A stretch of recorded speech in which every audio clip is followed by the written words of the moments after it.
This is one of the first interviews of Yes, I Said It on domestic violence. As I was getting on the elevator and trying to find the apartment of the person that I was very nervous of meeting, I wanted to know why. Why did she murder her abuser? I knocked on the door as my heart stopped beating for a moment. I was greeted by a friendly face.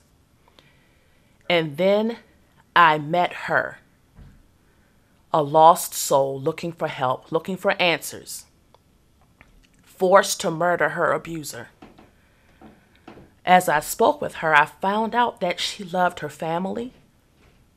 She had faith in God, but had lost faith in our justice system. She was facing 8 years for murdering her abuser. I wanted to hear her story, and now you will hear it too. The law varies, I believe, amongst minorities. Excuse me. No, don't say excuse me. This is your time. Yes, I'm an innocent woman, and I know without a doubt, and they know too, that I had a right to protect myself. And I say to any woman that no matter what you go through, even if you're in that battle, you're in a domestic violence situation, you're fighting for your life, at your nearest point, be blessed and know that you're still living. Because at the end of the day, no matter what, I feel like this, no matter what man says, it's about what God says. And I have no control, I feel like this, over the justice system and what their decisions. I never thought that I would be railroaded this way. Now, when you say I railroaded, never explain it to the thought. people that don't understand what happened during this case. Well, basically, point blank, period. I was tried for. Let me tell them about the. Okay. You can do it. Yeah. Okay. So off top, the age of 26, I was indicted for murder on a $50,000 bond. April 21st, 2015, for protecting my life. Say And that my again, children's please. life. Say protecting who? My life. Thank you. And because I had the right to protect my life. And I felt like this, at the end of the day, if you was in my shoes, what would you have done? The thing is that when it comes down to the justice system, what you need to know is that it's not like what you think that's the TV and what a lot of people say and what you see. It's not. It's. I'm still hurt. I'm grieving. I'm grieving. I had to grieve 3 times. First of all, I had to grieve because I had to protect myself against my partner. He lost his life because he couldn't control his actions. My children. I lose my children because I lived and I protected myself like a mother's supposed to do. Third, I'm convicted and they're trying to send me to prison. Well, that's what they're going to try to do, and that's what legally is what's happening. I've been sentenced to 8 years incarceration. I was facing, like I said, first-degree murder. I decided to go on to court like I'm supposed to because I was innocent. I didn't do anything but protect myself. And I fought it all the way to the max of, like I'm supposed to court. I pled not guilty. The justice system does not say, I don't know how to, I don't want to feel like I'm pointing fingers. What I'm trying to say is that they didn't care. It was all about politics. It was all about what we can make this person look like. They looked at it as us women or anybody going through domestic violence as a person that's just supposed to, you know how we see on the news all the time. A man has walked around or, you know, have killed or hurt the woman that lived. Mm-hmm. And with me being I would say a woman that actually protected myself, and it was exposed that way, which there was no problem with it being exposed because I protected myself. But I believe the color of my skin, and I believe that's not something that they wanted. I really am trying to break this down for you guys to understand because it's deep. It's real deep because it's deep. When you explained to me that you were in this relationship for all these years with all this abuse, the night that you protected yourself, your children were in your home. There was a witness in the home. Yes. The witness's statement was not utilized in the evidence. The jury requested the evidence from the witness. The judge said, and we have the paperwork right here, where the judge said, you have enough. You have whatever they said in court and the law. Thank you. Keep arbitrating. Yes. So was this conviction lawful? That's the question. There are going to be women everywhere that are going to do what she did to protect herself. So is everyone going to go to prison for that? And the gentleman can just walk free? Or once he's murdered, it's over? You can't even bring up that he was diagnosed with schizophrenia. Facts. He was institutionalized in a mental hospital. Facts. Okay? So she has all of this evidence, and she protected herself one night, and now she is being labeled as a murderess. Yes. Now, is that fair? No. That's not fair. Right.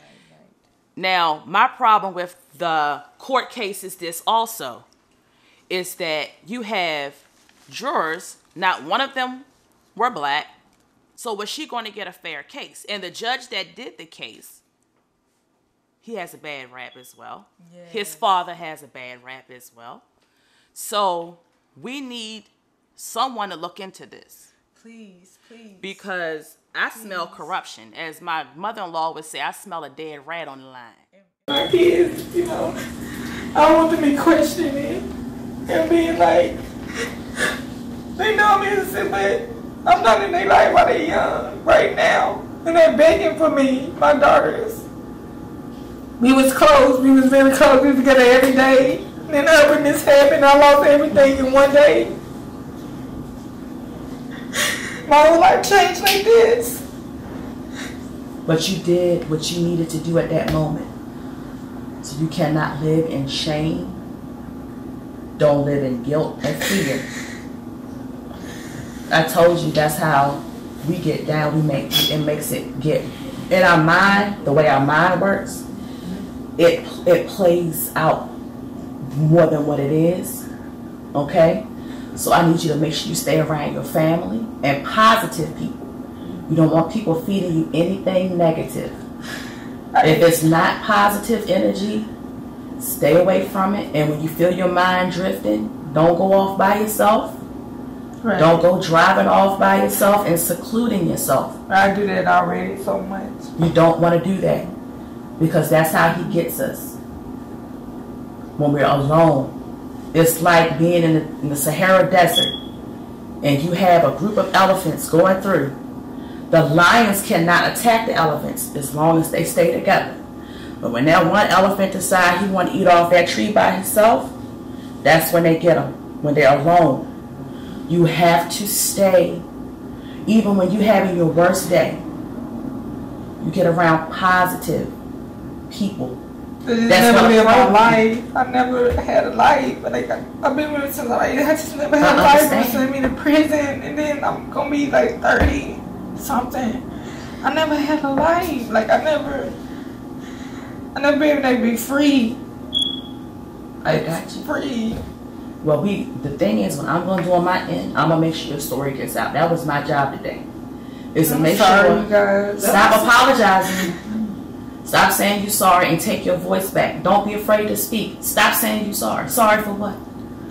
Because you have feelings, because you have emotions. You should be mad. You should be angry. Don't be fearful. You should be, and I hope I'm not saying this wrong, you should be proud that you protected yourself. Because it was either going to be him or it was going to be you. It was a Sunday. He had my kids. We had a meeting spot because I was afraid to go to his house.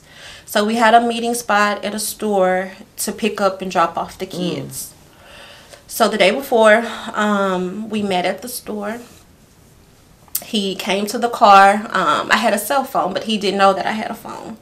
So he came to the car. He was looking through the car trying to see if I had a phone, and was just asking me who I was talking to, and we just had a big argument. So I got the kids. I went home. At the time, I was working for a hospital. I got up to go to work. The kids were home with my mom. I pulled into the parking lot for work. I opened the car door. Kind of had this leg out the door and had turned to get my purse. When I turned around, he was standing in front of me. And he was standing in between myself and my car door. And he just kind of said, what was that shit you was talking last night? And I kind of pushed him off me and was like, I don't have time for this. I have to go to work. I'm tired. I don't have time for this. And he stepped back. He took a gun from his back. He raised it up, placed it on my cheek, and he shot me. And I immediately saw blood dripping from my face. I looked at him and I was like, you shot me. I couldn't feel anything, but I knew that he did. And he raised the gun up again, and this time I kind of blocked like this, and it went in this arm and came out. Whoa. And so now I'm screaming. Usually at the hospital there are thousands of people walking in and out of the emergency room. This night there was no one. And I'm screaming and I'm just saying, baby, why are you doing this to me? I'm sorry. I love you.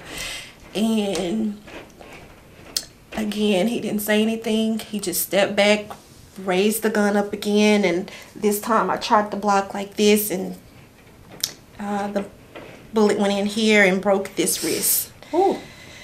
And, now I'm just like, what did I do? I'm sorry. Let's talk about it. And again, he didn't say anything. He just raised the gun up, and this time he shot me in the head, and I fell to the ground.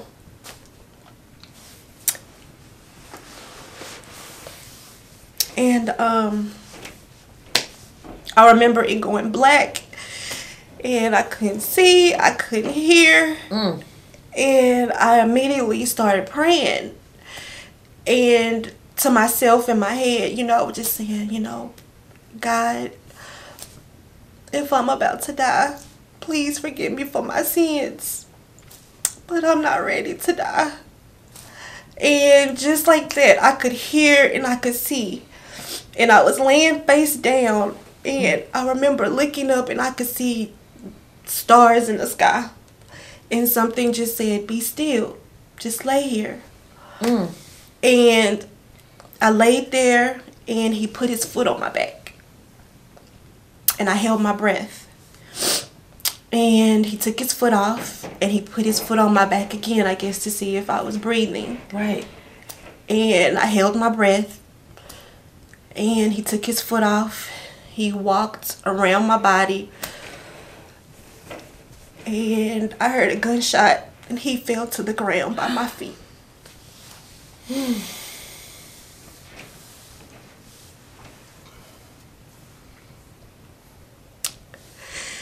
And even then, I was afraid to move because I was like, what if he's joking? What if he's trying to see if I get up?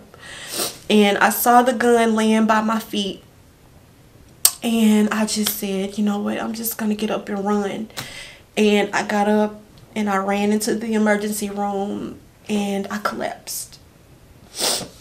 I woke up and the trauma doctors were saying, Amber, we have to take you to the operating room. Like, we have to take you now. And I was like, no, I don't want to go yet. I want to see my mom. I want to see my dad. With bullets in your body. With bullets in my body.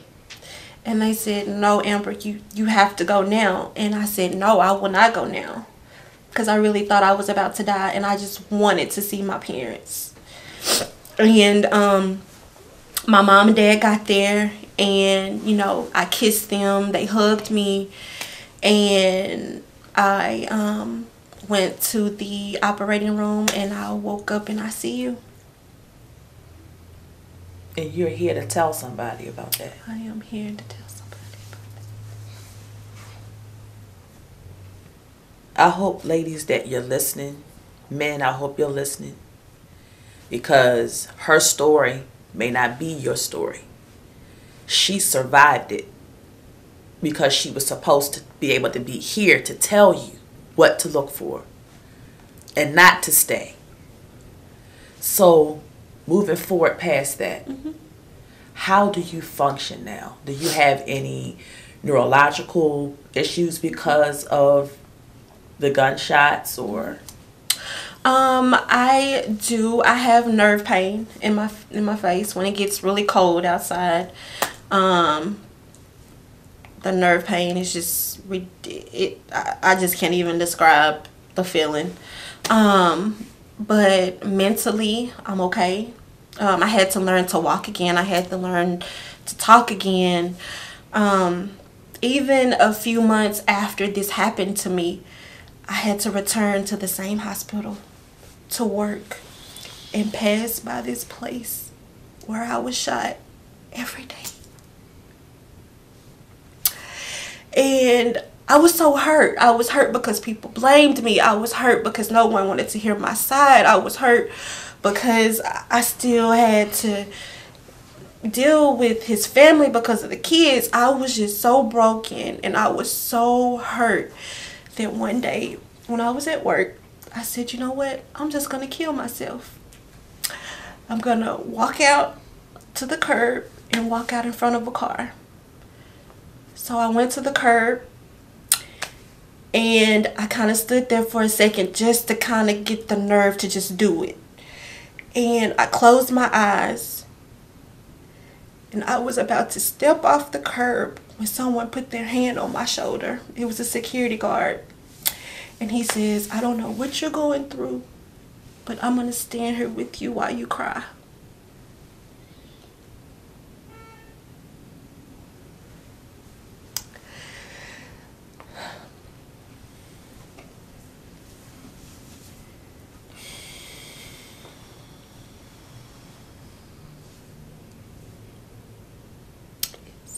And from that, from my pain, from my hurt, from my sorrow, I birthed my organization, Dove.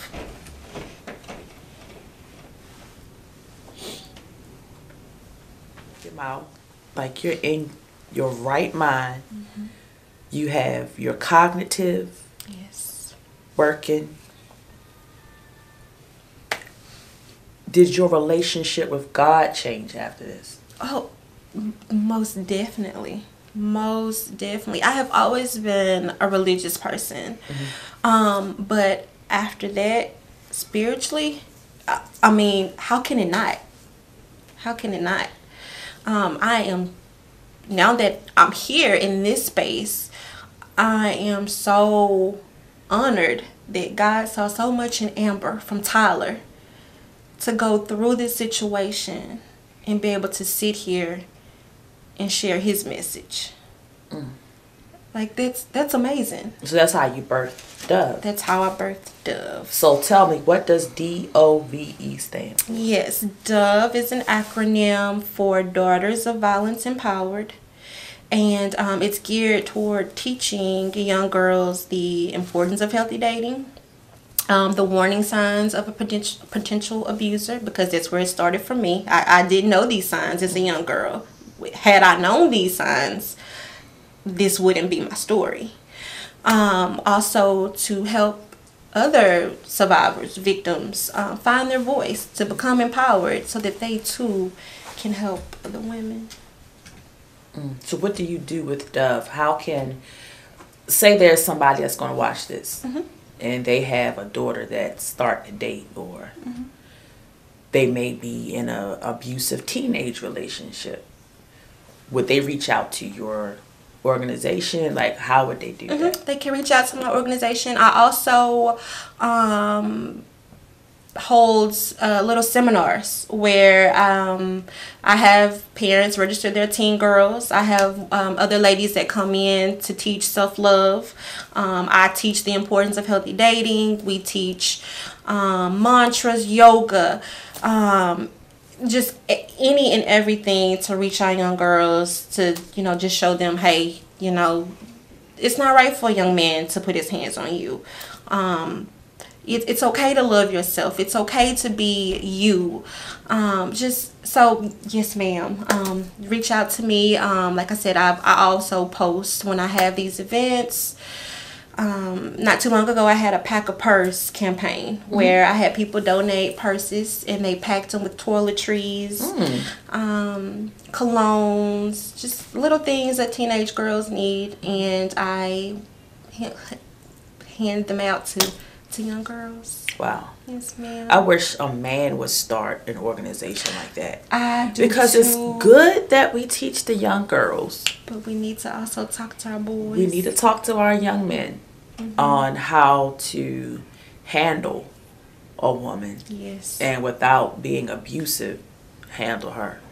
Because I believe it's an epidemic. I believe it's a silent one. It is. Because I believe you could be sitting beside somebody at work or driving in the highway and they're being abused, and we'll never know. We never know. Especially with the makeup that we have these days.